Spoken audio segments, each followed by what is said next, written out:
Hey YouTube, we did a trip down to Glenlyon Dam to do some freshwater fishing a few weeks ago, and I'm doing a ramp review of it now. It's taken me a couple of weeks to get to it.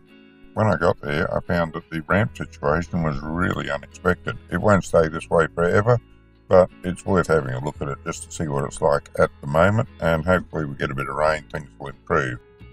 The Glenlyon Dam is located just on the Queensland side of the Queensland-New South Wales border. It's about 3.5 to 4 hours drive from Brisbane, depending on how good a run you have, and it's a popular spot for freshwater fishing. It's been extremely busy when I've been there in the past. The campground has been quite packed out, but this time it was relatively empty, and I can only put that down to the fact that the dam level is low. Now personally, I don't see that as a bad thing. I equate it to fishing in the ocean at low tide. There's still just as many fish there, and there's less spots for them to hide. This is a campground. There's lots of areas for tents and caravans. There's a few cabins there that you can rent as well. They're very nicely appointed. Now, some locals just turn up for a day trip and use the ramp. That seems to be fine. There's some barbecue facilities available in the park as well as picnic tables. I believe they're available for the day trippers as well as the people that stay in the camp. If you've ever been to Glenlyon Dam before, this is the ramp that you'll recognise. The head of the arrow is on the end of the ramp, and as you can see, it is high and dry, well above the waterline. Here's another view of that old ramp from the lake. Single lane cement ramp, and I reckon that's a good 20 feet out of the water. There's just no way that anyone could launch a boat from that until we get a bit more water in the dam. The dam level is down to 18% at the moment. Now this is the new ramp here. It's gravel spread over the mud to stop you sinking in. It's certainly not a prime cement ramp, but it's fine for tinnies. The water at the end of it's not all that deep. I wouldn't want to launch anything bigger than a tinny. While we were there, the proprietor of the park took the tractor down every day to smooth the ramp out, make sure there's plenty of gravel there, so that no one had any problems. So the ramp is well maintained. Just exercise a little bit of caution when you're launching. As you can see, the ramp hasn't got a lot of slope on it, and the water is pretty shallow at the back. Now, we stayed up in the cabins, and everyone that I saw going down to the ramp took this road that I've got marked down there. As you can see, it's a sort of a big wide open paddock. Just find somewhere out of the way to pull over, get your boat ready for the water before you go onto the ramp. Anywhere's fine.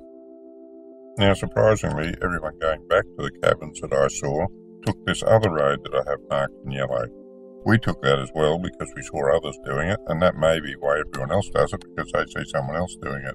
There's certainly no signs or markings to indicate that you should. So my guess is it's just one of those lemming things where you follow the leader. There's just some video coming back in the afternoon. The 6-knot buoy to indicate it's time to slow down. Nice deep hole there beside the old ramp, the cement ramp, the main ramp, whatever you want to call it. The main ramp, which is well and truly out of water, and you're not going to use that until we get a lot of rain.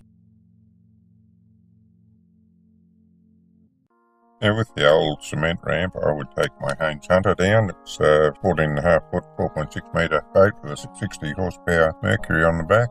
Take that down, launch it, no problem. We didn't know what the water was like when we went down there, so I'm very glad that we chose just to take a tinny down this time, because I don't think I would have got my boat in and out of the water without scraping the stern on the bottom. And then up onto the new ramp. As you can see from this angle, it really accentuates just how shallow the slope is.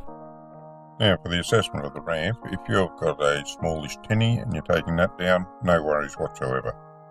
If you've got a largish tinny, then be very careful.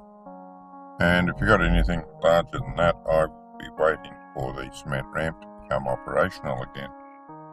Yeah, thanks for taking the time to watch this video. I do hope you got something out of it. Just remember that it describes the situation at the dam and the ramp as it is at the moment.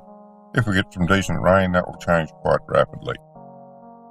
If you'd like to see more of my videos, you can go to my YouTube channel. Don't forget to click that like button if you got something out of the video. Subscribe if you'd like to see more of my videos. Until next time, good fishing.